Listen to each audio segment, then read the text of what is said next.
Bismillahirrahmanirrahim. Assalamualaikum warahmatullahi wabarakatuh. Alhamdulillahi rabbil alamin. Wassalatu wassalamu ala asyrafil anbiya'i wal mursalin sayyidina Muhammadin wa ala alihi wa sahbihi ajma'in. Wa ba'd. Puji syukur kehadirat Allah Subhanahu wa taala. Alhamdulillah. Wassalatu kita Rasulullah Muhammad sallallahu Allahumma salli wa sallim ala sayyidina Muhammadin wa ala alihi sayyidina Muhammad. Bapak Ibu, orang-orang tua kami seluruh jemaah Masjid Baitul Salim yang kami hormati, Ustaz yang sangat kita muliakan. Alhamdulillah kita lanjutkan kembali pengajian program kita bagi keluarga subuh. Untuk mengambil berkah daripada pengajian kita ini, mari sama-sama kita mulai dengan membacakan al-basmalah. Bismillahirrahmanirrahim. Kita berikutnya kami serahkan kepada Ustaz. Bismillahirrahmanirrahim. Assalamualaikum warahmatullahi wabarakatuh.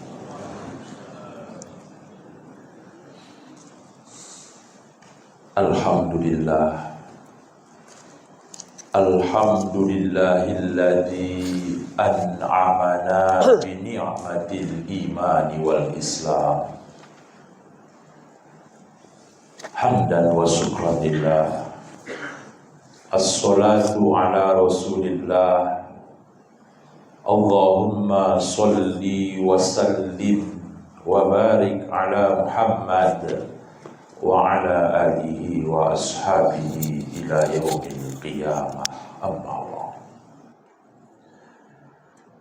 Bapak-bapak, ibu-ibu, orang-orang tua kami beserta seluruh jamaah sholat subuh di Masjid Baitul Sholihin yang kita cintai, para jundullah, penguat-penguat agama ini, penguat-penguat tiang agama ini, orang-orang di luar sana yang tidak suka dengan agama ini, yang mereka ukur barometer kekuatan umat Islam adalah dilihat bagaimana masjid-masjid umat Islam dengan jamaah sholat subuhnya. Apakah masih ada? Apakah masih ramai? Atau sudah sepi? Jadi kalau masih ramailah masjid-masjid dengan jamaah sholat subuhnya, kesimpulan mereka berarti umat Islam masih kuat. Ternyata ukurannya itu. Karena tidak mudah memang sholat subuh itu berjamaah. Sehingga wajar kemudian sholat yang paling berat dilakukan oleh orang-orang munafik itu adalah sholat subuh. Mudah-mudahan dan semoga kita semua terhindar dari sifat-sifat nifaq, sifat-sifat kemunafikan. Amin ya rabbal alamin. Kita juga penguat-penguat yang agama ini, karena as-sholatu imaduddin, faman aqoma faqad aqomaddin, faman tarakaha faqad hadamaddin. Salat itu tiang agama. Siapa yang mendirikan salat, mengerjakan salat, dia menegakkan agamanya. Tapi siapa yang meninggalkan salat, berarti dia sudah menghancurkan agamanya. Tidak payah kita untuk menegakkan agama kita, dirikan salat. Tidak payah kita kebalikannya untuk menghancurkan agama kita, tinggalkan salat. Jadi alhamdulillah Allah masih memberikan kesempatan kepada kita, masih bisa kita ringan langkah kaki kita datang ke masjid ini untuk sholat subuh berjamaah. Puja-puji syukur sama kita panjatkan hanya kepada Allah Subhanahu wa ta'ala. Kita ingatkan hanya kepada Allah. Kadang-kadang syukur ini tidak kita tujukan kepada Allah. Bisa jadi di saat atau dikala orang memberi kepada kita, kita ucapkan terima kasih, tapi tidak kita sandarkan hamdalah di hati kita kepada Allah, paling tidak. Itu artinya syukur kita sebatas kepada manusia, tidak kepada Allah namanya. Kadang-kadang karena kebaikan orang itu, di saat kita sangat susahnya, tidak ada orang yang membantu, tiba-tiba datang orang sebagai pahlawan membantu kita, kita mungkin akan menangis, mengucapkan terima kasih yang luar biasa kepada orang itu. Tapi saking kita mengucapkan terima kasihnya, bisa jadi kita lalai siapa di balik orang yang membantu kita itu. Ada campur tangan Allah di situ. Karena Allah yang menggerakkan hatinya kemudian datang kepada kita untuk membantu kita. Makanya sandarkan dulu kepada Allah. Alhamdulillah, baru kemudian berterima kasih kepada manusia. Maka dalam agama ini, setiap hal ada kalimat penyandarannya, ada kalimat pengembaliannya. Kita kena musibah, innalillah, dapat rezeki, kita bilang secara fikih, secara syariat, alhamdulillah. Kita berjanji insya Allah. Merasa bersalah, merasa berdosa, astagfirullah. Melihat sesuatu yang buah, masya Allah. Merasa kita lemah di hadapan Allah, la haula wa la quwata illa billah. Semua ada kalimat penyandarannya, semua ada kalimat pengembaliannya. Maka apapun dalam agama ini yang tidak bisa kita kembalikan kepada Allah, itu berarti perbuatan yang tidak bertauhid namanya. Kalau tidak bertauhid berarti syirik. Jadi hati-hati. Apapun yang kita alami, itulah yang terbaik yang diberikan Allah kepada kita. Yakini itu, yakinnya. Suka tidak suka. Karena ini tauhid.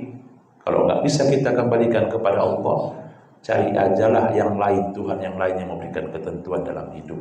Itu kira-kira kan. Kemudian puja-puji kita kepada Allah, kita masih diberikan Allah kesempatan beribadah kepadanya. Nikmat yang paling besar yang diberikan Allah kepada kita adalah nikmat kita masih bisa beribadah kepada Allah. Kalau tidak karena Allah, kita tidak bisa beribadah kepada Allah. Dalam doa kita, Allahumma a'inna ala dzikrika wa syukrika wa husni ibadatik. Ya Allah, bantu, tolong aku ya Allah, agar aku bisa berzikir mengingatmu, bisa bersyukur kepadamu, bisa beribadah sebaik-baik amal ibadah kepadamu. Beribadah kita minta tolong. Kalau tidak karena pertolongan Allah, enggak sampai kita ke masjid ini. Jadi jangan kita merasa, oh lantaran sehat saya, lantaran kuat saya, makanya datang saya ke sini. Banyak juga kadang-kadang orang yang sehat enggak datang ke masjid. Tapi banyak juga orang yang sakit-sakit masih kuat langkah kakinya ke masjid itu kan. Itu karena pertolongan Allah. Iyyaka na'budu wa iyyaka nasta'in. Kepadamu lah ya Allah kami menyembah, kepadamu lah ya Allah kami minta tolong. Itu artinya kepadamu lah ya Allah kami minta tolong agar kami bisa beribadah kepadamu ya Allah. Jadi nikmat yang paling besar itu kita masih bisa beribadah kepada Allah. Kita syukuri itu. Kemudian sholawat dan salam dulu sama kita aturkan kepada junjungan kita Nabi besar Muhammad sallallahu alaihi wasallam. Allahumma sholli wa sallim alaihi. Yang sama-sama kiranya sangat kita harapkan sekali, sangat kita butuhkan sekali syafaat beliau, terutama kelak di pada mahsyar di yaumil qiyamah. Mudah-mudahan dan semoga kita ini semuanya orang-orang yang beruntung, orang-orang yang memang berhak mendapatkan syafaat beliau, terutama kelak di pada mahsyar di yaumil qiyamah. Amin amin ya rabbal alamin. Bapak Ibu, orang-orang tua kami beserta seluruh jamaah yang dirahmati Allah. Jadi kalau kita berbicara akhlak itu, ada akhlak kita kepada Khalik, sang Khalik, ada akhlak kita kepada para makhluk. Akhlak kita kepada makhluk nanti dibagi lagi. Akhlak kita kepada yang kecil, kepada yang lebih tua, kepada makhluk Allah yang lain termasuk hewan, tumbuh-tumbuhan dan sebagainya. Tapi kali ini kita fokus terhadap salah satu adab atau akhlak kita kepada Allah. Satu aja.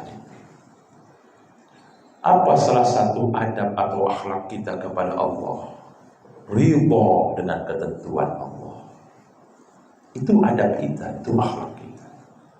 Ridho dengan ketentuan Allah. Tidak mudah ridho ini. Tidak mudah ridho ini. Kalau kita sesuatu hal yang kita dapatkan sesuai harapan kita, kita ridho, itu hal yang biasa.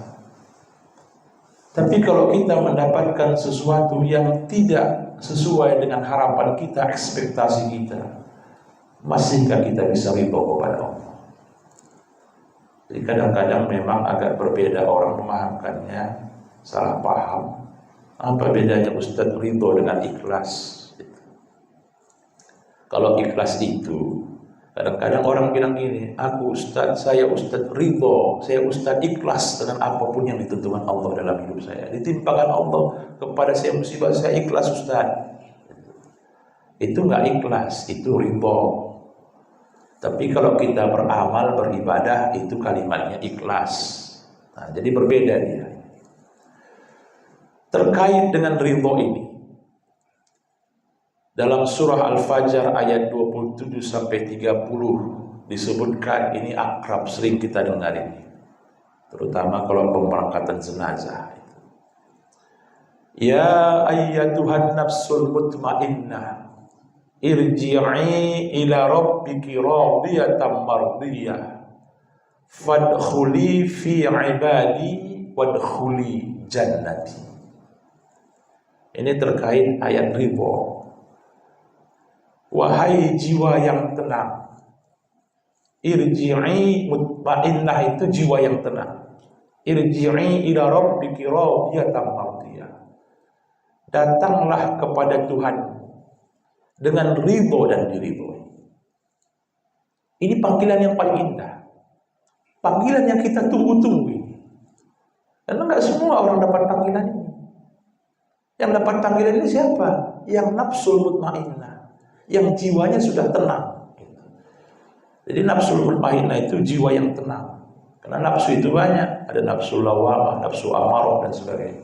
Jadi kalau nafsunya itu masih kerasa krusu, masih enggak jelas, itu kan, masih kecewa dengan ketentuan Allah dan sebagainya, itu bukan nafsul mutmainnah. Bagaimana Ustaz cara kita meraih nafsul mutmainnah? Nanti lagi datang lagi pertanyaannya. Ya ala bidzikrillah tatmainnul qulub. Sesungguhnya zikir itu menenteramkan hati. Itu contohnya misalkan untuk meraih nafsul mutmainnah. Banyak cara. Salah satu dengan zikir. Jadi kalau kemudian kita berzikir misalkan tidak tentram hati kita, pasti ada yang salah dengan zikir kita. Karena zikir itu menenteramkan hati. Carilah metode-metode zikir yang membawa ketentraman jiwa kita. Kalau sekarang misalkan ada metode zikir, misalkan subhanallah walhamdulillah wala ilaha illallah wallahu akbar. Kadang-kadang kita mendengarkannya, mengucapkannya, bisa menetes air mata kita. Dulu nggak pernah kita dengar itu. Saya kecil dulu, subhanallah, subhanallah, alhamdulillah, Allah akbar itu. Silakan cari metodenya. Mungkin ada metode-metode orang mungkin yang zikir itu selama tidak menyalahi syariat. Tapi ada yang metodenya yang mungkin lompat-lompat lah, yang joget-joget lah. Saya pun heran apa bisa menenteramkan jiwanya seperti itu kan gitu. Jadi kalau kita berzikir, kita khusyuk, kita tawaduk, merenungkan, meresapi zikrullah itu pasti tenang itu. Proses kita menuju jalan yang kita tuju, proses jalan yang kita pakai untuk sampai ke nafsul mutmainnah. Jadi siapa yang dipanggil di sini, panggilan yang indah itu? Nafsul mutmainnah, yang jiwanya tenang. Apa yang dipanggil itu? Farji'i ila rabbika radiyatan mardiyah. Datanglah kepada Tuhanmu dengan ridho dan diridhoi. Ridho dan diridhoi ini satu paket, nggak bisa dipisah dia. Kalau ada uang itu ada gambarnya, ada angkanya, nggak bisa dipisah. Kalau kita ingin dapat ridho Allah, maka ridholah dengan ketentuan Allah. Itu maksudnya ridho dan diridhoi. Kita menerima ketentuan Allah kalau kita ingin diridhoi oleh Allah. Bagaimana mungkin wahai hambaku aku ridho kepadamu, engkau pun tak ridho dengan ketentuanku. Itu sama halnya bagaimana mungkin wahai hambaku aku mengampunkanmu, memaafkanmu, sementara ketika ada orang yang salah kepada dirimu pun barangkali kau maafkannya. Jadi memaafkan ini akhlak kita sama manusia. Berkali kau maafkannya. Kira-kira lebih besar mana dosamu kepada aku? kesalahanmu kepadaku dibandingkan kesalahan orang itu kepada dirimu. Kesalahan orang itu kepada dirimu belum ada apa-apanya dibandingkan kesalahanmu, dosamu kepadaku, kata Allah. Tapi aku maha pemaaf, maha pengampun. Maafkan orang itu, maafkan makhlukku yang lain kepadamu, maka aku pun akan memberikan maafku kepadamu, kata Allah. Itu timbal balik, nggak bisa dipisah. Kadang berat kali kita maafkan kesalahan orang. Ingat-ingatlah, ya Allah, aku pun mengajukan maafmu, ya Allah. Tapi kan itu makhlukmu, ya Allah. Bukankah orang itu bikin salah kepadaku? Itu karena juga ketentuanmu. Kenapa berat kali hati ini menerima atau memaafkan orang itu? Kan? Bila perlu orang itu sebelum datang minta maaf, maafkanlah sudah dalam hati. Usah ditunggu-tunggu, datanglah dia itu hari raya itu minta maaf, itu baru aku maafkan. Tahun depan aja aku maafkan. Datang dia itu, kalau nggak mau datang dia udah salah, dia kelewatan kali lah dia itu. Usah tunggu-tunggu hari raya. Dalam hati udah aku maafkan, ya Allah. Ridho pun gitu. Bagaimana mungkin Allah memberikan ridhonya kepada kita ketika Allah memberikan cobaan, ketentuan dalam hidup ini, kita nggak ridho. Jadi kalau kita beriman kepada rukun iman yang keenam itu, beriman kepada qada dan qadar, artinya kita ridho kepada qada dan qadarnya Allah. Itu maksudnya. Kalau kita beriman kepada qada dan qadarnya Allah, suka nggak suka. Nah, kita lanjutkan dulu sedikit ayat ini.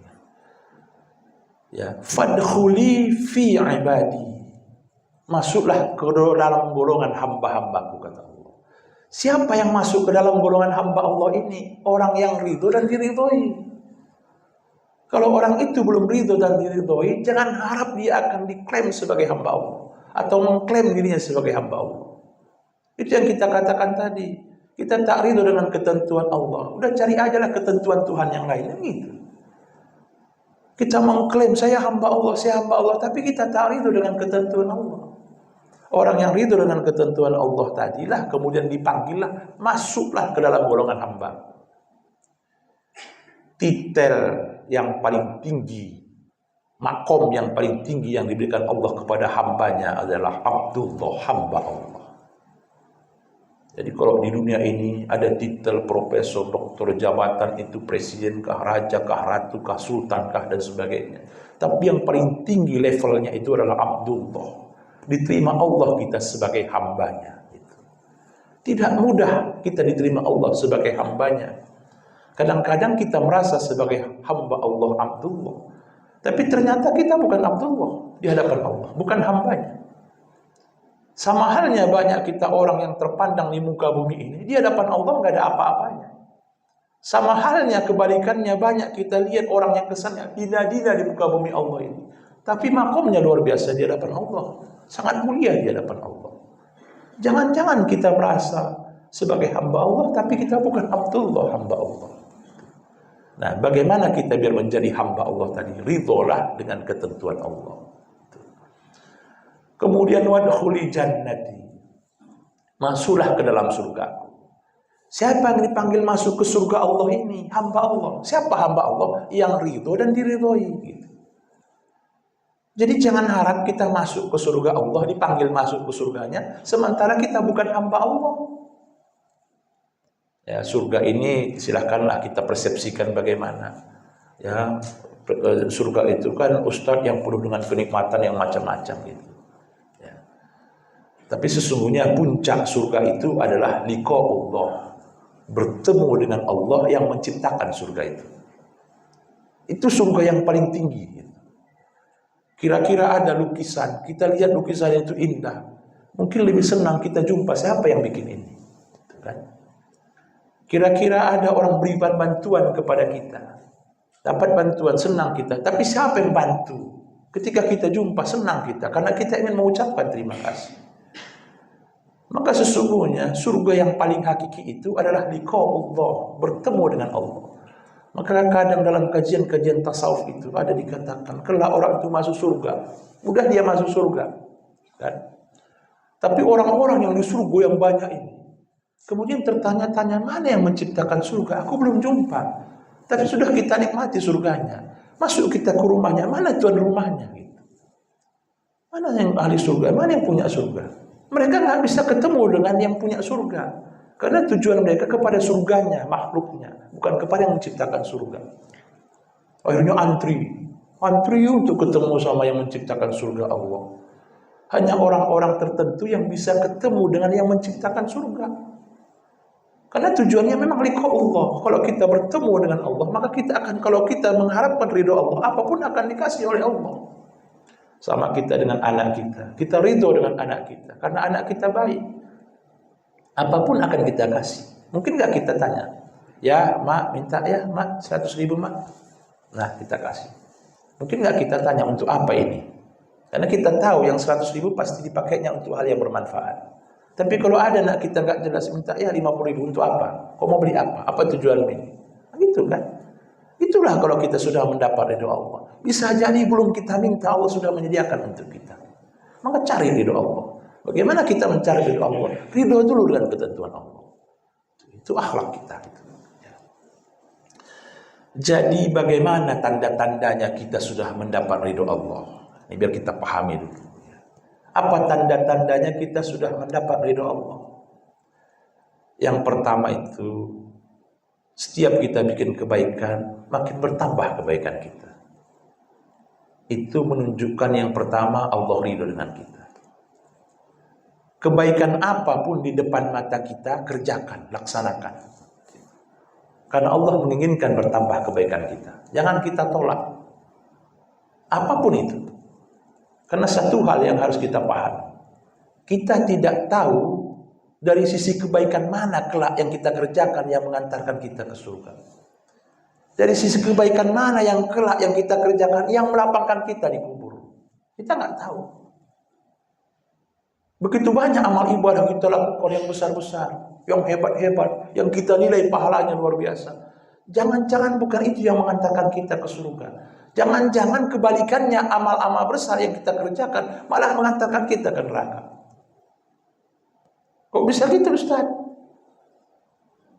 Karena amalnya terkontaminasi dengan riya. Memang amalnya hebat, tapi terkontaminasi dengan riya. Dan riya ini nggak main-main.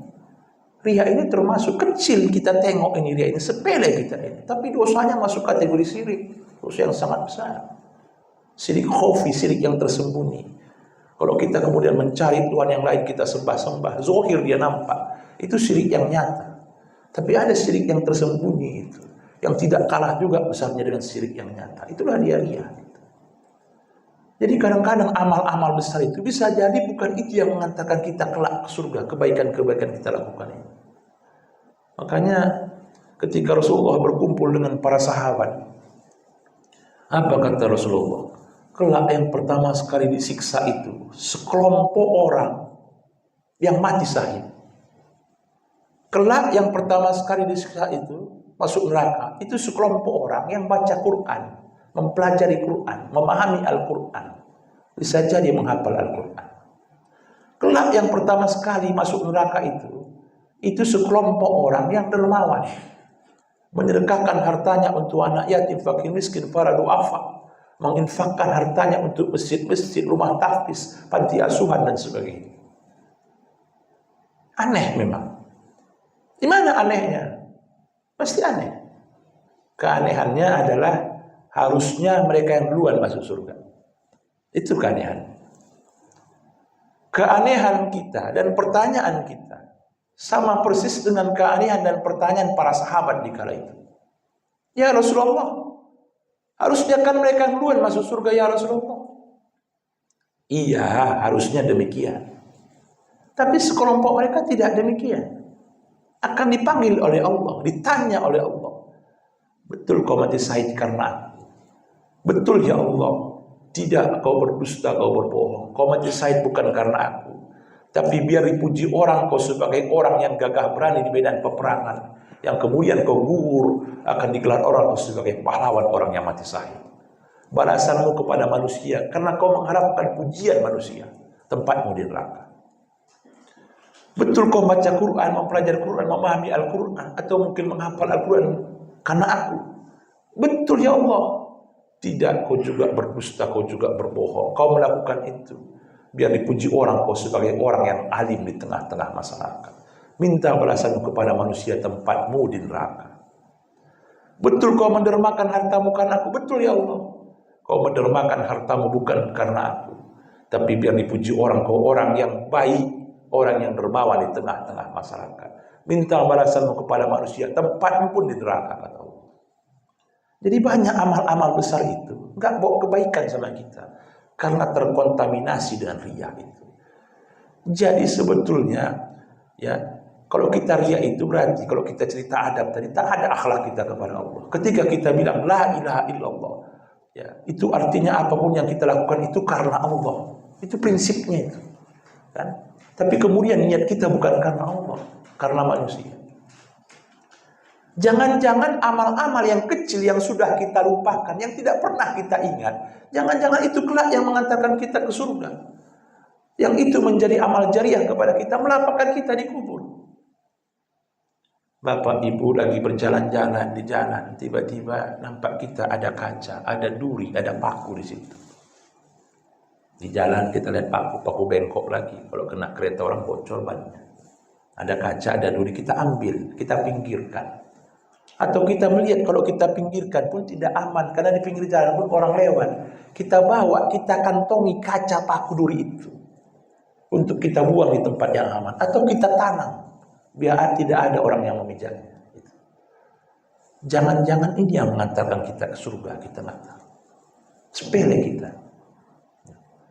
Berapa banyak orang yang lewat di jalan itu, berapa puluh, berapa ratus orang yang terselamatkan di situ. Yang kemudian tanpa kita sadar itu yang menjadi amal jariah kepada kita kelak di kubur. Padahal sepele, lewat orang selamat, kadang-kadang kita selamatkan cuma paku sama kaca di situ.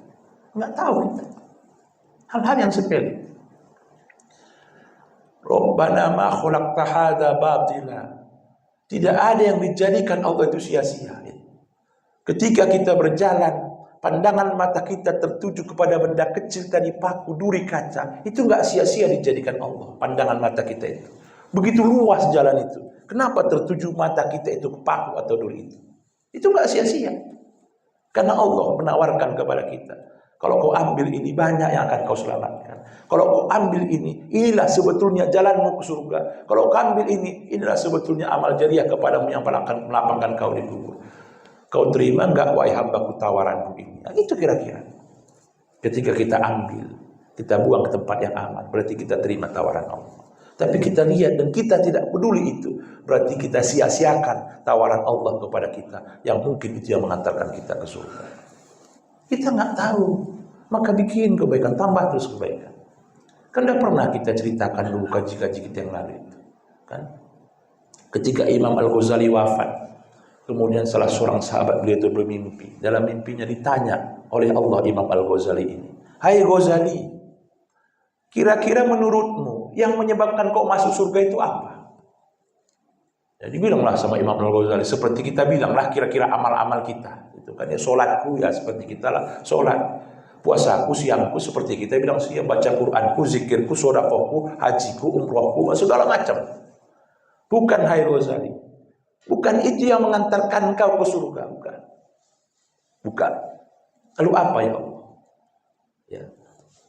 Pernah kau lagi menulis sebuah kitab, sebuah buku. Ini karangan Imam Al-Ghazali, ini banyak buku ya, buku-buku filsafat, buku tasawuf banyak ya. Termasuk buku tasawuf yang sangat terkenal karangan Imam Al-Ghazali yang sangat kita kenal itu namanya Ihya Ulumuddin, itu karangan Imam Al-Ghazali. Lagi kau tulis kitabmu, bukumu. Kemudian ada lalat hinggap di tintamu, minum di tintamu itu. Padahal kau tidak mencelupkan penamu ke situ. Kalau pulpen orang sekarang kan tulis gini, udah nulis terus. Kalau pulpen orang dulu, pena orang dulu tulis sedikit, celupkan lagi tinta, nah gitu kan, pakai tinta itu. Ya.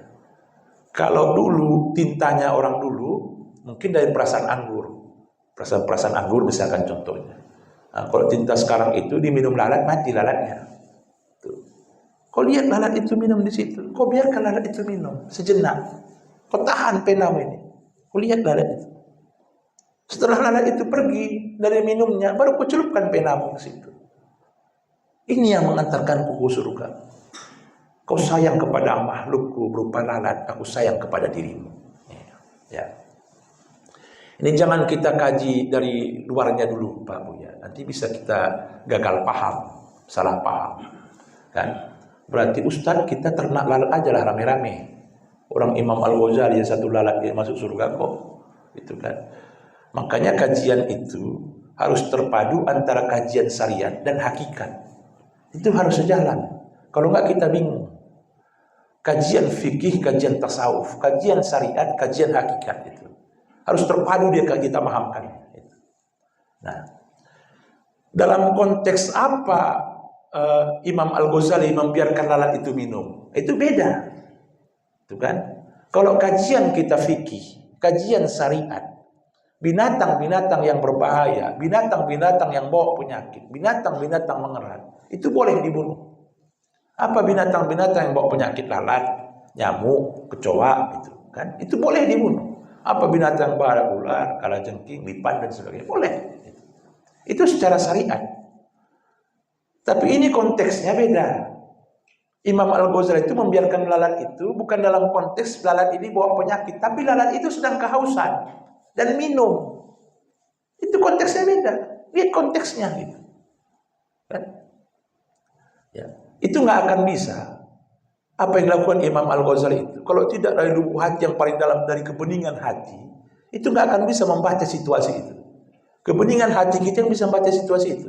Kebeningan hati Imam Al-Ghazali yang bisa membaca situasi itu adalah makhluk Allah ini. Tadi sedang minum dia. Itu kira-kira kan?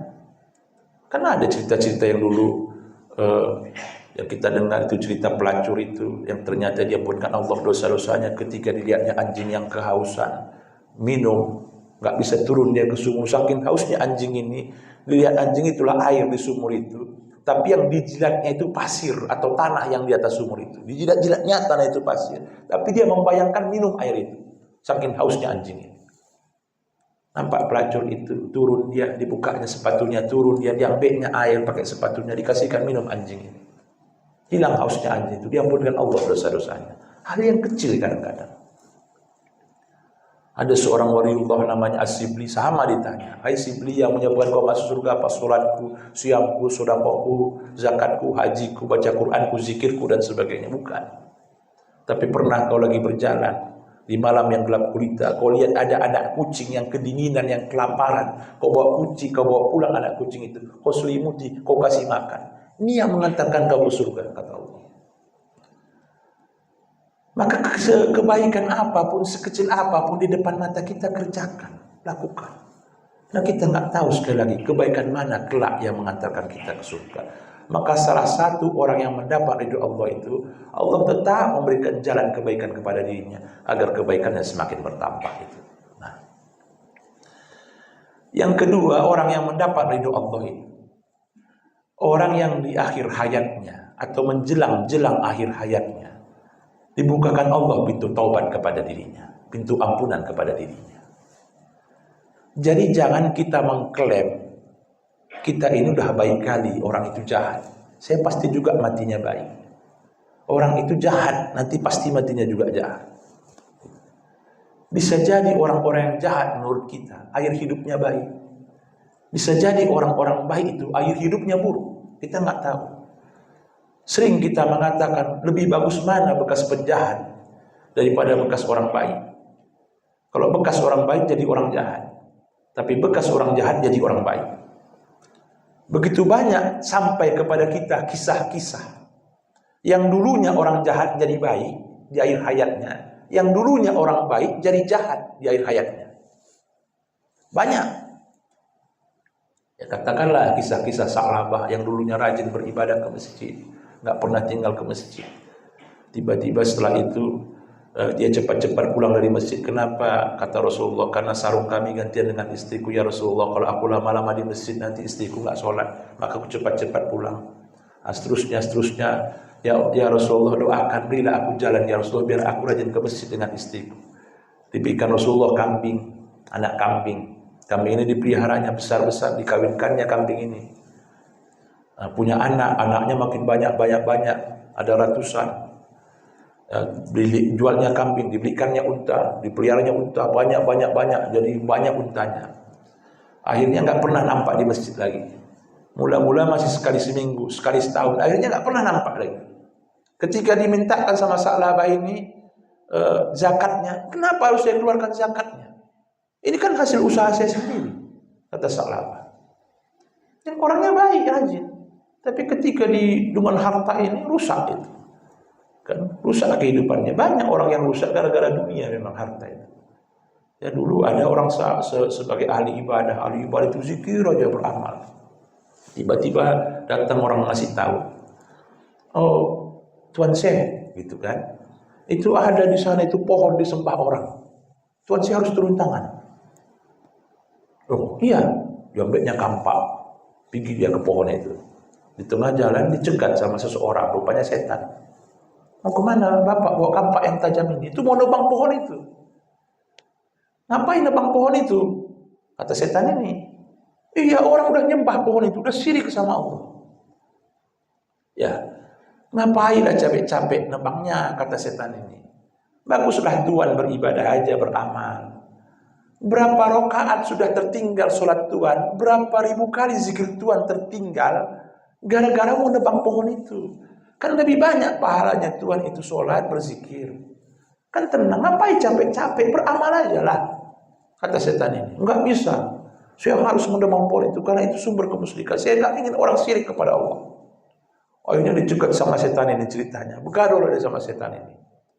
Begitu mudahnya dia mengalahkan setan. Dibantingnya setan ini, kalah, jatuh. Jalan lagi dia. Setan ini enggak putus asa, namanya setan. Udahlah, janganlah ditebang itu Tuhan. Itu bukan tugas Tuhan. Itu tugas para nabi dan rasul untuk menyelamatkan umat ini dari kemusyrikan. Bukan tugas Tuhan. Tugas Tuhan itu beribadah aja. Tuhan bukan nabi, bukan rasul. Harapannya biar terbukalah pikiran si Tuan Syekh ini, ahli ibadah ini, kan? Akhirnya dicukat-cukat, berkelahi lagi, begaduh lagi, kalah lagi setan ini. Jalan lagi dia, udah makin dekat ke pohon ini, mau tebang, datang lagi setan itu. Dengan strateginya, dengan kelicikannya, apa kata setan itu? Ginilah, Tuhan ini saya lihat orang yang susah. Beramal, beribadah terus, tapi susah. Kan? Begini aja Tuhan, saya janjikan sama Tuhan. Bagaimana kalau tiap Tuhan bangun pagi, di bawah bantal Tuhan saya kasih uang. Uang dinar, 2 dinar katanya. 1 dinar kan bisa kebutuhan Tuhan. Yang 1 dinar kan bisa Tuhan sedekahkan. Kan makin banyak pahala Tuhan dengan bersedekah ini. Dan Tuhan juga orang susah. Nah, berpikirlah si abdi tadi. Ya, iya juga ya. Oke lah kalau begitu, setuju, deal, tanda tangan kontrak.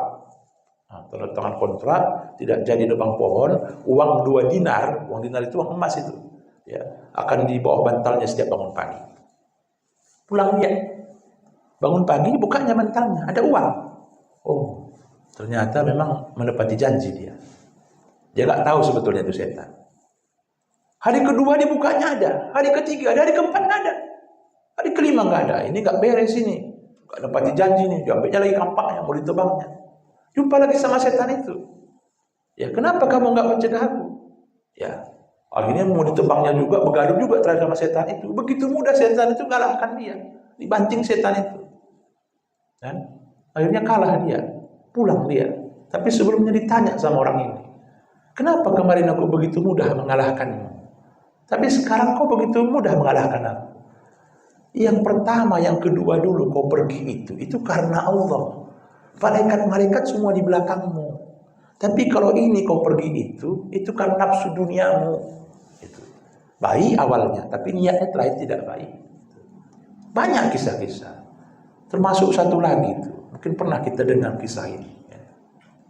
Kisah orang yang dulunya baik, akhirnya syirik kepada Allah. Kisah si Barsis. Ya, mungkin pernah dengar ibu bapak ibu ini, Barsis.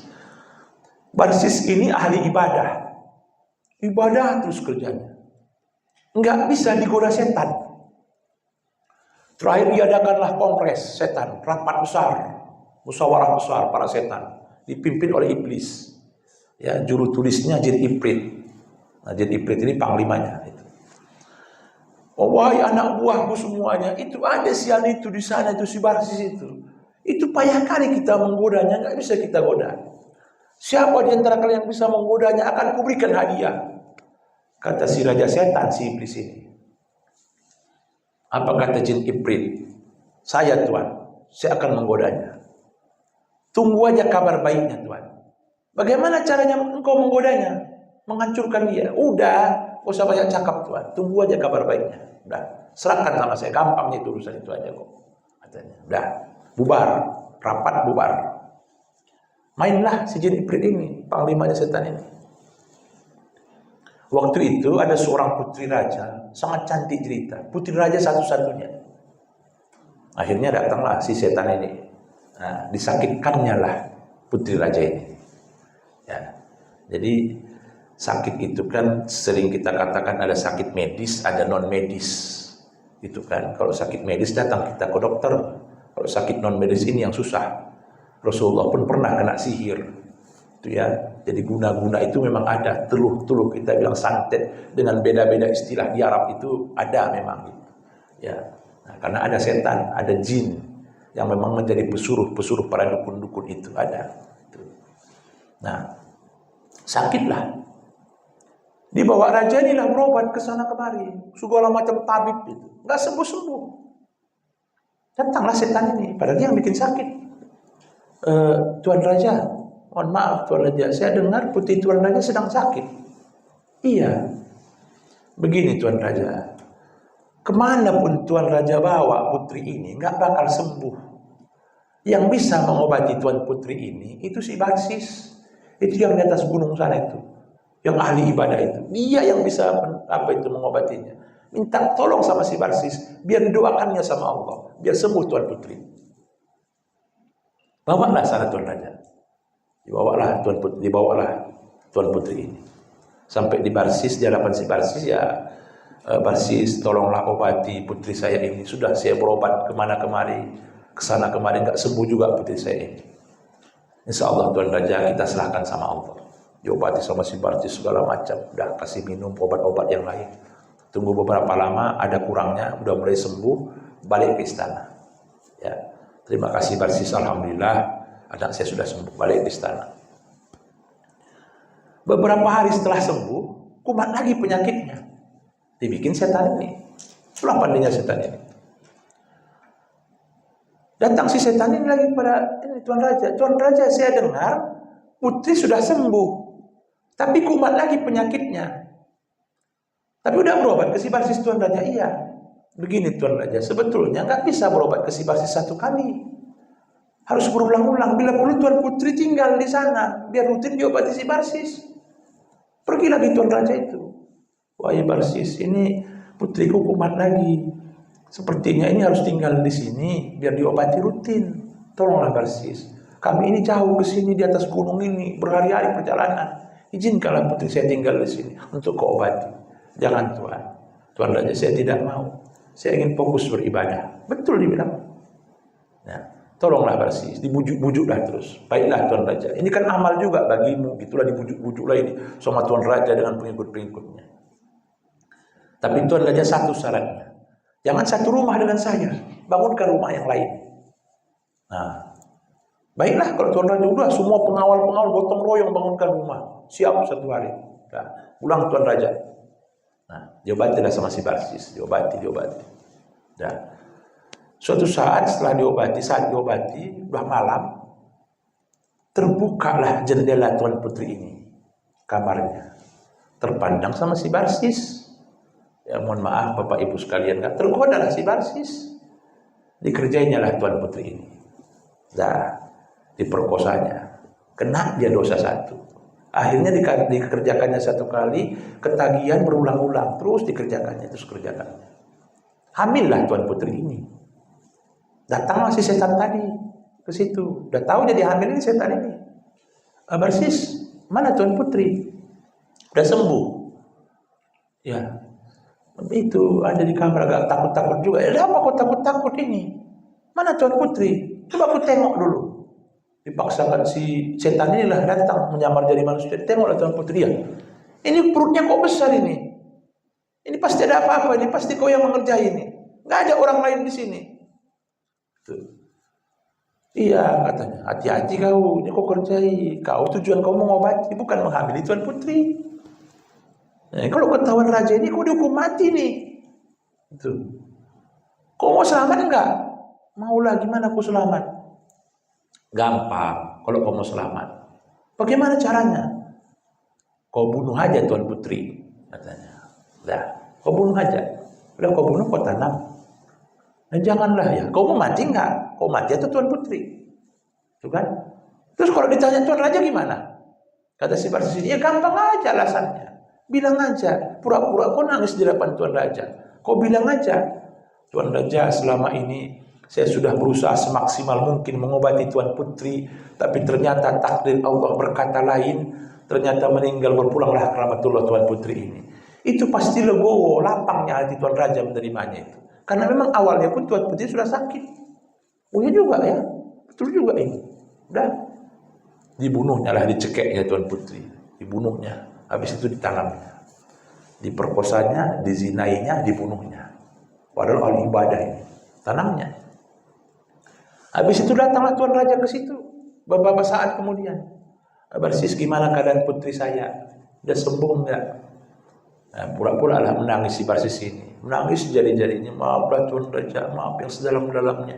Saya sudah berusaha mengobati Tuan Putri semaksimal mungkin, tapi takdir ketentuan Allah berkata lain. Tuan Putri sudah meninggal Tuan Raja. Sambil menangis dia. Menangis juga lah Tuan Raja. Setelah menangis, sudahlah Barsis, nggak usah menangis lagi. Ya, saya sedih, kamu juga sedih. Kamu sudah berusaha berbuat yang terbaik untuk putri saya. Tapi ternyata ketentuan Allah berkata lain. Saya ikhlas sudah. Sudah dikuburkan, hai Barsis. Sudah Tuan Raja. Udahlah Tuan Raja, saya berterima kasih kepadamu. Sudah berusaha mengobati putri saya. Saya izin balik ke istana, hai Barsis. Balik dia ke istana, sang raja. Sampai di istana datang setan ini. Jumpa sama Tuan Raja. Tuan Raja yakin Tuan Putri itu meninggal karena sakitnya.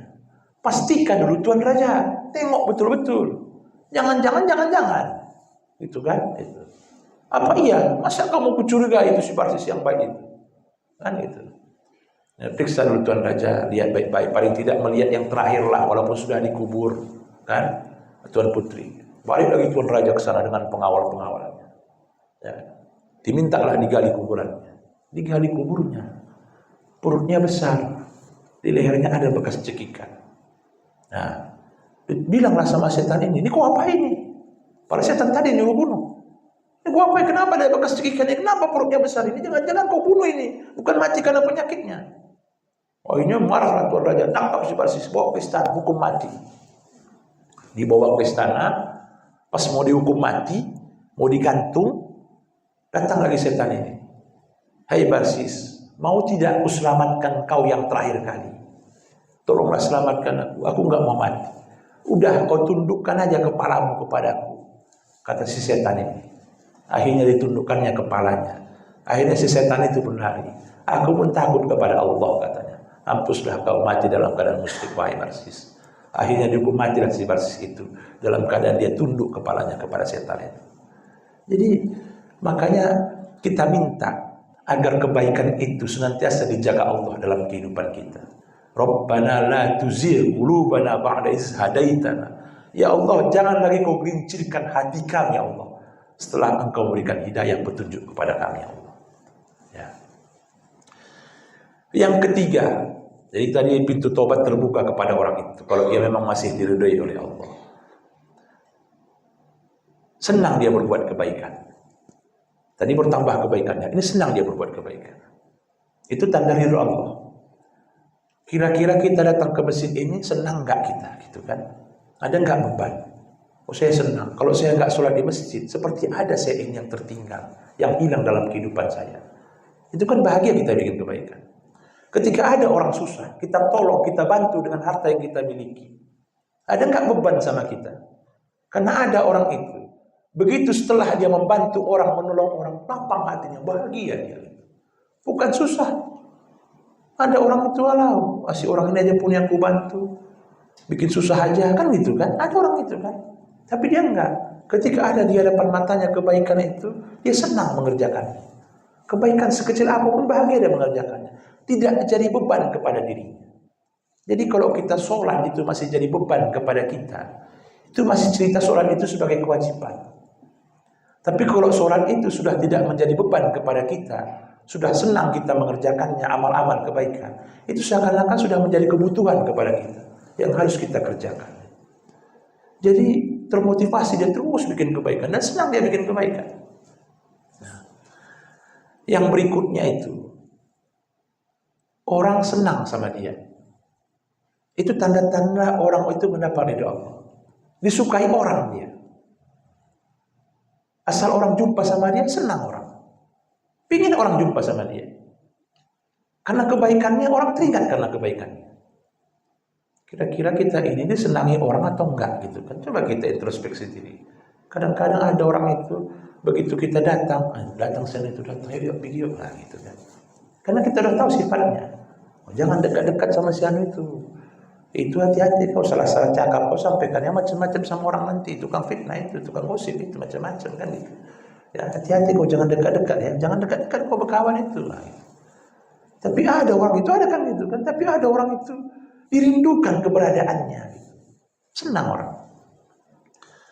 Paling tidak biar kita disenangi orang, ada 3 hal yang harus kita jaga itu ya, dalam kehidupan ini ya. Apa itu tawadhu, ta'awun, dan tarahum. Tawadu itu merendah ajalah. Ya. Di hadapan orang kita merendah, orang suka sama kita. Jangan petantang-petenteng di hadapan orang. Enggak suka orang kan? Ini adab kita kan sama orang. Masih yang sombong kita aja, hebat kita yang kita ceritakan segala macam, orang enggak suka. Enggak suka orang itu. Tapi kita merendah aja, walaupun kita mampu, sanggup, hebat, rendah diri aja. Enggak ada rasa angkuh kita. Ustaz, kalau ada orang ustaz yang masih ceritanya sombong aja, hebat-hebat aja, gimana kita lakukan ustaz? Apa sikap kita? At-takabbur 'alal mutakabbir shadaqah. Sombong terhadap orang yang sombong, sedekah. Tapi niat kita jangan niat sombong, kita juga sombong. Ada orang itu sombong, dia hebat ceritakan suami istri, diceritakannya sama kawannya. Suamiku itu jabatannya ini hebat lah dia. Tiba-tiba kita bilang, siapa nama suami ibu? Oh ini. Udah ya, kirim salam dari suami saya sama suami ibu. Ya gitu aja. Nah, nama suami ibu siapa? Ini suami saya namanya ini. Dan pulang dia. Pak, tadi saya ceritakan kehebatan bapak gini-gini. Oh bapak itu seorang pejabat yang hebat itu. Nah, terus ibu tadi bilang, bu, bapak sama bapak kirim salam suaminya. Bapak kenal nggak sama suaminya? Namanya ini. Oh kenal lah, itu atasan saya. Itu jauh di atas saya itu, orang hebat itu. Nah, gitu. Kira-kira down nggak ini yang sombong ini? Kan gitu kan? Bukan niat dia mau sombong menceritakan kehebatan suaminya dari yang ini gitu kan? Itulah takabur 'alal mutakabbir shadaqah. Untuk menyadarkan orang itu bahwa di atas langit ada langit. Makanya takabur 'alal mutakabbir shadaqah. Tapi kalau kita orang itu sudah sombong, kita nggak bisa sombong lagi, udah. Kira-kira bilang aja lagi nih. Orang ini sombongnya aja, hebatnya yang diceritakan. Udahlah, kau makan aja lah sombong itu. Kau bawa pulang aja lah sombong itu.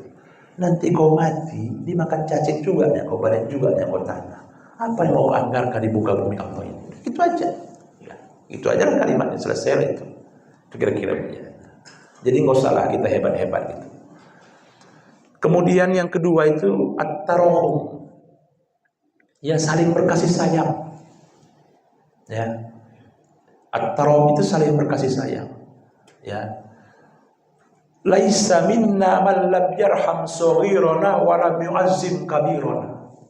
Bukan termasuk golongan dari kami orang yang tidak menyayangi yang kecil dari kami dan tidak menghormati, memuliakan yang lebih tua dari kami. Itu adab, itu akhlak. Dan kita bilang tadi akhlak kepada manusia. Akhlak kepada yang kecil, akhlak kepada yang lebih tua. Menyayangi yang kecil, yang lebih kecil. Saya teringat dulu ketika Pilpres itu ya. Terlepaslah pilihan kita nomor 1, 01, 02, 03 udah selesai itu. Ustadz milih apa udahlah rahasia masing-masing, udah terjadi kok gitu ya.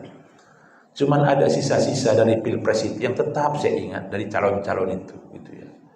Jadi calon-calon itu memang ada calon-calonnya gayanya masing-masing ya. Ada yang pencitraan, ada yang joget-joget, nyanyi-nyanyi, nari-nari, yang marah-marah, ada yang sosialisasi bagus-bagus, beramah tamah, macam-macam. Ada yang dengan keintelektualannya, kan beda-beda kita tengok itu ya. Nah, tapi ada satu pilpres itu, calon presiden itu, ya, itu yang saya kagum. Ya, ini bukan persoalan pilih memilih ya Pak Bu ya. Ini udah lewatnya ini ya gitu. Ya saya sebutkan aja namanya karena udah selesai. Ya bukan berarti saya milih itu atau milih ini, enggak, itu kan rahasia kita ya Pak Bu ya. Tapi saya kagum. Pilihan kita kan tergantung masing-masingnya kan gitu. Ya. Itu ada satu Pak Anies itu saya tengok itu kan. Asal dia jumpa sama anak kecil salaman, begitu salaman, diambilnya tangan anak kecil itu disalaminya lagi. Itu. Kan ini kita aja nggak ada gitu kan. Itu nggak bisa dibuat-buat, itu spontanitas itu. Memang sudah terbiasa dari dulu gitu.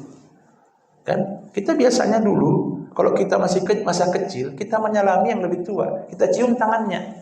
Begitu kita tua, anak kecil yang mencium tangan kita. Kan gitu. Udah cium dah gitu aja. Ya. Kalau ini enggak, dicium anak kecil itu tangannya, diulusnya kepala, diciumnya lagi tangan anak kecil ini. Rasulullah pernah memang mencium tangan Siti Fatimah dan mencium tangan orang, ya, tangan yang dicintai Rasulullah salah satunya dicium Rasulullah tangannya. Yang ketiga datang orang itu kepada Rasulullah, tangannya itu retak-retak karena dia bekerja mencari nafkah untuk keluarganya. Itu tangan yang sangat dimuliakan oleh Allah, yang sangat dicintai oleh Allah, yang retak-retak gitu, gambarannya gitu. Bukan berarti kita harus kerja keras retak-retak, enggak. Tapi tangan orang atau orang yang bekerja mencari nafkah untuk keluarganya sangat dimuliakan oleh Allah. Diciumnya tangannya. Saya sendiri nggak bisa gitu. Saya punya tahfiz, Bu ya. Tahfiz Al-Quran. Itu santai-santai saya habis saya ngajar. Udah, paling diciumnya tangan saya itu, paling saya pegang kepalanya, udah, saya pegang bahunya. Enggak saya cium lagi tangan. Enggak mudah memang. Itu ya. Begitulah. Jadi kalau kepada anak yatim itu memang dibilang ulus kepalanya. Bukan berarti kita menyayangi anak kecil, ya anak yatim kumpul dengan 100 orang, udah salami, ulus kepalanya, udah pulang. Gitu. Bukan gitu, ya santuni kan itu maksudnya kan. Itu maksudnya seperti itu. Yang kedua saya lihat dari beliau itu, ya, ketika ditanya, seandainya Bapak ingin makan malam bersama, siapa yang Bapak inginkan untuk makan malam bersama Bapak? Bisa saya berhayal yang sebebas-bebas, silakan. Apa kata beliau? Saya ingin bersama Rasulullah. Itu nggak bisa. Itu spontanitas pasti. Ya, kenapa? Karena yang diyakini Rasulullah dan adabnya adab Rasul, akhlaknya akhlak Rasulullah. Sehingga yang teringat adalah Rasulullah. Kalau ketika siapa yang kamu inginkan kamu makan malam? Oh, saya ingin makan dengan ini. Siapalah dibilangnya kan? Ahmad Dhani. Saya ingin makan dengan ini. Ya Rabbi Ahmad, saya ingin makan dengan siapalah artis-artis itu yang nggak tahu namanya, nggak hafal situ kan gitu. Karena itu yang di pikirannya, yang di kepalanya itu, kan? Menyayangi yang kecil itu, dan menghormati yang lebih tua, Misalkan adabnya kalau kita lewat di depan orang tua, kita tunduk yang lebih tua. Kadang kalau dikatakan itu, kalau yang orang tua kita 2 tangan. Kalau orang tua kita dulu di satu pintu dan masih ada jalan lagi pintu belakang, lewat pintu belakang. Itu bagian dari adab, akhlak itu. Kan agar orang sayang sama kita. Kemudian ta'awun. Tadi ta'awun itu saling tolong-menolong. Ya. Orang kalau kita tolong di saat dia susah. Itu ya. Makanya pernah kita bilang itu. Coba paksa orang untuk mendoakan kita. Bagaimana Ustaz memaksa orang mendoakan kita? Dia nggak ikhlas.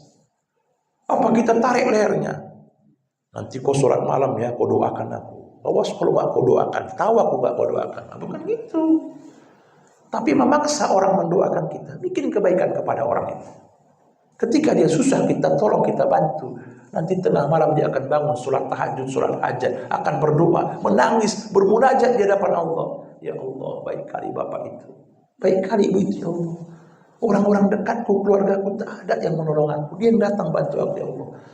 Beri dia kemudahan dalam hidupnya, Allah. Bahagiakan kehidupannya, Allah. Ampunkan dosa-dosanya, Allah. Murahkan rezekinya, Allah. Bahagiakan keluarganya, Allah. Tempatkan dia di surgamu, ya Allah. Lapangkan dia di kuburnya kalau seandainya dia berpulang ke rahmatullah, ya Allah. Menangis dia di hadapan Allah, mendoakan kita. Dan kita tidak tahu bahwa ada orang yang sedang menangis mendoakan kita. Kenapa seperti itu? Karena kita berbuat kebaikan kepada orang itu. Itu ta'awun, saling tolong menolong gitu. Ya, ta'awun wa ta'awanu 'alal birri wat taqwa. Tapi menolong itu dalam hal kebaikan. Jangan dalam hal keburukan, jangan dalam hal maksiat gitu. Ya. Ada Bapak Ibu dulu yang mau bertanya, silakan dulu. Ya. Sebentar. Ya, ada? Ya, kalau enggak biar kita lanjut dulu, ya. Masih belum selesai, silakan Bu dulu, Bu, ya.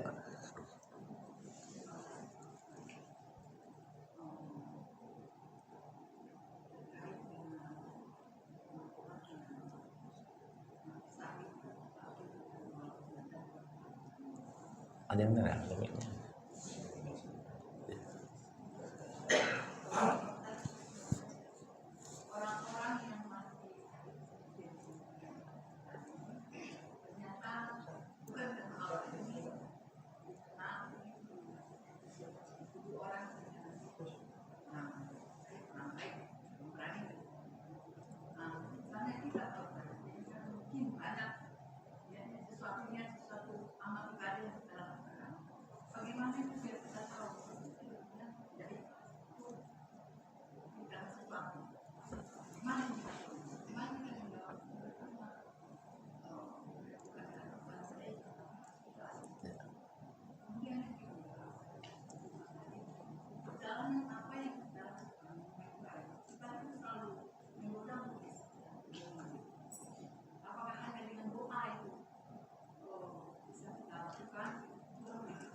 Ya Bu ya. Saya yang kedua tadi kurang jelas, tapi ada baik tadi Bu ya. Tapi yang pertama gini kan. Bagaimana kita biar ikhlas? Kan itu kira-kira Bu ya. Itu tadi Bu ya. Bagaimana kita tahu kita itu ikhlas? Ya, bagaimana kita biar ikhlas dan bagaimana kita tahu kita itu ikhlas? Ya. Jadi memang ikhlas itu memang tidak mudah. Ya. Salah satunya yang nggak bisa digoda setan itu mukhlisin, orang yang ikhlas. Itu. Jadi halakan nasu kulluhum illal ulama. Semua manusia akan binasa kecuali para ulama. Wa halakal ulama illal amilin. Para ulama juga akan binasa kecuali orang yang beramal. Artinya ilmunya diamalkannya. Itu, ilmunya itu diamalkan. Wa halakal amilin illal mukhlisin. Dan semua juga orang yang beramal itu akan binasa kecuali orang yang ikhlas. Gitu. Jadi ikhlas itu di atas amal, amal itu di atas ilmu. Gitu. Jadi orang yang berilmu harus beramal, tapi orang beramal harus ikhlas gitu. Ya, makanya ikhlas itu yang berat. Ikhlas itu di hati kita yang paling dalam. Itu ya. Tidak ada maksud yang lain apapun gitu. Ya. Memang ikhlas itu ada makom-makomnya. Ada ikhlasnya orang awam, ada ikhlasnya orang khawas, ada ikhlasnya khawas al-khawas. Ya. Kalau sekarang ikhlas kita orang awam sudahlah dulu, tapi naiklah ikhlas kita kepada ikhlasnya khawas. Nanti mungkin bulan depan sudah naiklah ikhlas kita kepada ikhlasnya khawas al-khawas. Ikhlasnya orang awam itu gimana? Gitu ya. Yaitu kata ikhlasnya dunia namanya. Ikhlas dunia itu kata Syekh Nawawi Al-Bantani ya. Jadi ikhlas dunia. Ikhlas dunia itu atau ikhlasnya orang awam itu gimana? Ya dia beramal itu karena dunia. Ya niatnya karena Allah, tapi untuk kepentingan dunia. Itu maksudnya. Misalkan ibu sholat duha, sholat duhanya minta rezeki, biar murah rezeki. Ibu baca surah Al-Waqiah biar murah rezeki. Ibu ngasih santunan sama anak yatim, misalkan nanti minta doa anak yatim biar dibalas lah, biar mudahlah proyek kita, diberikan Allah rezeki, inilah dan sebagainya. Ibu baca surah ayat 1000 dinar, itu juga murah rezeki misalkan. Tapi tujuan dunia semua. Itu namanya ikhlas dunia. Tapi di atas itu ada tujuan akhirat, itu ikhlas akhirat namanya ikhlas khawas. Ibu beramal itu minta, ya Allah ampunkan dosaku, masukkan aku ke surga ya Allah. Jauhkan aku dari azab siksamu ya Allah. Itu ikhlas akhirat. Tapi ada ikhlas khawas bil khawas.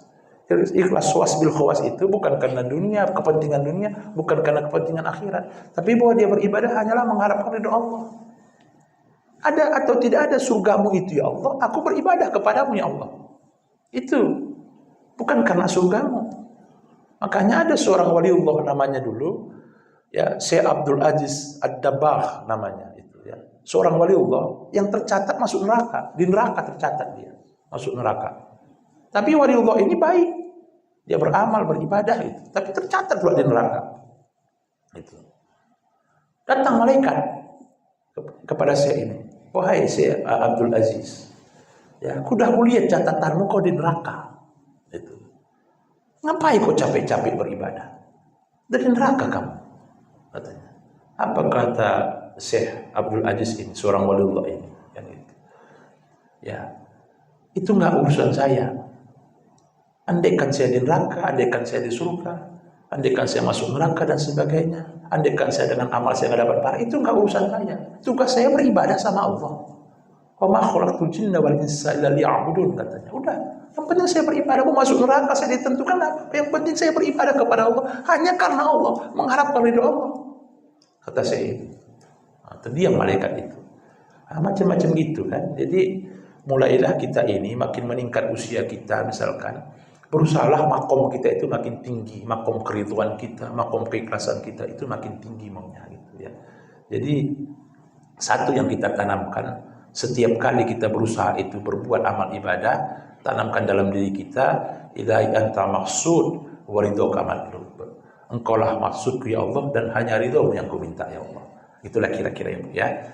Kemudian apa tadi Bu ya? Kebaikan ya. Ya, saya kurang jelas tadi, cuman saya dengar kebaikan.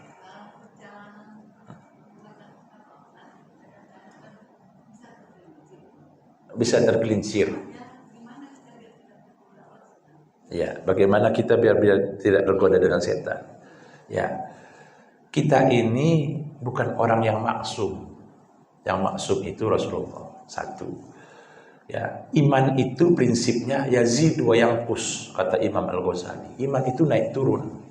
Yang naik itu imannya para nabi, para rasul, para waliullah. Kita ini imannya naik turun. Tapi maunya iman kita turun, jangan banyak kali. Turun 1, naik 5. Turun 1, naik 5, naik 4. Jangan nanti turun 10, naik 1. Turun imannya 10, naik 2. Turun lagi 10, naik 3. Itu wajar turun. Ya. Dan itu kita rasakan mungkin dalam hidup kita. Misalkan motivasi kita beramal, beribadah, kadang-kadang semangat, kadang-kadang biasa saja, kadang-kadang turun. Ya, ada kan gitu kan. Itu tanda-tandanya juga menunjukkan bahwa ada barometer keimanan kita itu naik turun, dan ada memang keimanan itu naik turun gitu. Ya.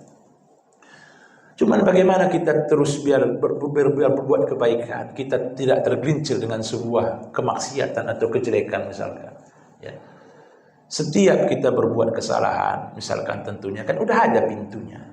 Apa itu pintu istighfar, minta ampun kepada Allah. Ya. Kenapa kita bikin kesalahan? Gitu kan? Karena bisa jadi Allah menyadarkan kita dengan kesalahan kita itu untuk lebih kita mendekatkan diri kepada Allah. Orang-orang itu kadang-kadang begitu banyak dulu maksiatnya, tapi begitu baiknya, begitu dekatnya dia sama Allah. Kan dia ingat terus kesalahan-kesalahannya dulu. Itu. Saya itu ada pengajian di Pakam itu di Galang, tiap Sabtu saya itu ngaji di Pakam di Galang itu. Ya. Itu ada sang ibu di situ. Ibu itu ketua pengajian Deli Serdang lah. Gabungan organisasi wanita Deli Serdang. Baik kali ibu itu, saya akui baik, tinggal di Setiabudi. Tapi setiap pengaji ke Pakam pasti beliau hadir, kalau pasti Medan. Kecuali kalau beliau di Jakarta, udah kemana-mana lah beliau. Jadi beliaulah yang menyantuni pengajian di situ, anak yatim, kemudian anak-anak yang ngaji Iqra, di mana-mana pengajian itu dia nyantuni semua itu. Gitulah kira-kira. Kemudian setiap 2 minggu atau sebulan sekali itu beras itu bertonton dibaginya itu. Ya, amal yang susah 5 kilo, 5 kilo, 5 kilo, 5 kilo. Oh, itu dibagi-baginya itu semua itu. Udah siap itu, ada labelnya itu. Nah, pengajiannya ada di situ kan. Kadang nanti 3 bulan sekali tuan-tuan Syekh diundangnya, habaib diundangnya dari Jakarta dan sebagainya. Nah, itulah dia itu kan. Ustadz, saya begini Ustadz, menebus kesalahan saya yang dulu. Katanya. Saya dulu begitu maksiatnya. Itu banyak dosa yang saya renungkan, yang saya lakukan katanya. Nah, begitu saya sekarang tersadar, apapun saya wakafkan di jalan Allah katanya. Gitu. Kadang-kadang orang yang baik itu bisa jadi karena dia dulu tergelincir dalam hidupnya. Gitu. Kenapa? Karena itu pun kehendak Allah. Digelincirkan Allah dulu dia untuk lebih dekat kepada Allah. Sehingga dia menyadari Tapi kalau orang bikin dosa, kemudian dia tidak menyadari dosa-dosanya seumur hidup, itu pasti azab Allah bagi dirinya. Tapi kalau rahman rahimnya Allah, ketika dia tergelincir bikin maksiat, kemudian dengan maksiat itulah kemudian dia makin takarub, makin mendekatkan diri kepada Allah.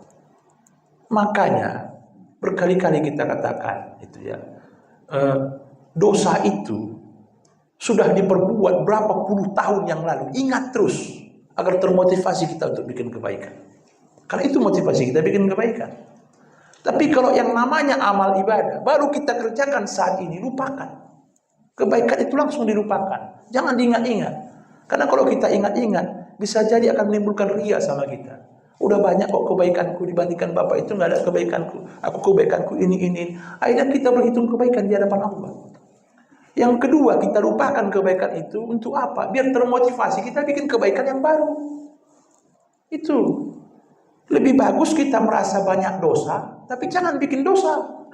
Daripada merasa banyak pahala, tapi raihlah pahala sebanyak-banyaknya. Itu filosofisnya gitu ya. Ya Bu ya, jadi wajarlah tergelincir, tapi janganlah tergelincir kali. Ya minta ampunlah kepada Allah kalau suatu saat kita tergelincir untuk kita bisa lebih baik. Ya biasanya itu mundur dulu baru maju. Kan gitu kan? Sama aja seperti panah itu, tarik dulu ke belakang baru dia maju ke depan. Ini ibu ini digelincirkan dulu dosa ini. Ya, nanti dia akan maju makin mendekatkan diri kepada kata Allah. Karena dia sadar dengan dosa-dosanya. Itu kira-kira Bu ya. Ya. Lagi Pak Bu, silakan doa kita. Ya. Makom. Ya, makom itu derajat. Makom itu level. Karena level kita, makom kita itu atau derajat kita di hadapan Allah ini kan beda-beda. Itu ada yang derajatnya di sini, derajatnya ini ada tingkat 1, tingkat 2, tingkat 3, kelas 1, kelas 2, kelas 3. Gitu kan? Di hadapan Allah. Nah, ada titelnya ini, ada titelnya di hadapan manusia ini, di hadapan Allah ini titelnya itu. Ya. Jadi di hadapan Allah juga ada titel kita. Ya.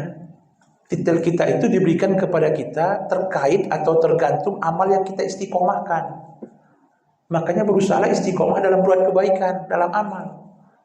Oh, titelnya ibu itu ahli sholat duha, berarti ahli duha, titelnya ahli duha, sarjana duha gitu kira-kira kan. Ibu itu sholat tahajudnya nggak pernah tinggal, oh sarjana tahajud, ahli tahajud. Siang Senin Kamisnya nggak pernah tinggal, berarti ahli Senin Kamis. Sholat jamaahnya nggak pernah tinggal, berarti sarjana sholat jamaah. Bisa jadi titel itu kita borong semua gitu. Makin banyak titel kita, makin mulia kita, seperti halnya manusia. Makin banyak titelnya mungkin makin dimuliakan orang dia, makin hebat dia, makin terpandang dia karena ilmunya. Kan? Tapi makin banyak titel kita, makin mulia kita di hadapan Allah. Makin naik makom kita, makin naik derajat kita, makin naik level kita di hadapan Allah. Masing-masing kita ini 100 orang, 100 lah derajat kita ini di hadapan Allah. Tergantung kedekatan kita kepada Allah. Ya Pak ya? Ya. Lagi Pak Bu, doa kita. Ya, marilah sama-sama kita berdoa dengan kusukan hati kita, ketawaduan hati kita kepada Allah Subhanahu wa taala. A'udzubillahi minasyaitonirrajim. Bismillahirrahmanirrahim. Alhamdulillahirabbil alamin. Wassalatu wassalamu ala asrafil anbiya'i wal mursalin wa ala alihi wa sahbihi ajma'in. Allahumma ighfir lana dzunubana wa liwalidayna warhamhuma kama rabbayana shaghira. Wal jami'il muslimina wal muslimat wal mu'minina wal mu'minat al ahya'i minhum wal amwat bi rahmatika ya arhamar rahimin. Allahumma arinal haqqa haqqan warzuqna ittiba'ah wa arinal batila batila warzuqna istinabah. Allahumma a'inna ala dzikrika wa syukrika wa husni ibadatik bi rahmatika ya arhamar rahimin. Allahumma akrimna bil fahmi wal hifzi wa qada'il hawaiji fid dunya wal akhirati innaka ala kulli syai'in qadir. Rabbana atmim lana nurana waghfir lana innaka ala kulli syai'in qadir. Allahumma ij'al jam'ana hadha jam'ar marhuma wa tafarraqana min ba'dihi tafarraqan ma'suma. Wahdina wa barik lana ila yaumil qiyamati bi rahmatika ya arhamar rahimin. Rabbana hab lana min azwajina wa zurriyyatina qurrata a'yunin waj'alna lil muttaqina imama. Rabbana atina fid dunya hasanah وفي الآخرة حسنة وقنا عذاب النار وصلى الله على سيدنا محمد وعلى آله وصحبه أجمعين بفضلك سبحان ربك رب العزة عما يصفون وسلام على المرسلين والحمد لله رب العالمين. اللهم صل على سيدنا ونبينا وحبيبنا وشفيعنا وجخرنا مولانا محمد. تقبل الله منكم منا ومنكم تقبل يا كريم. Assalamualaikum warahmatullahi wabarakatuh.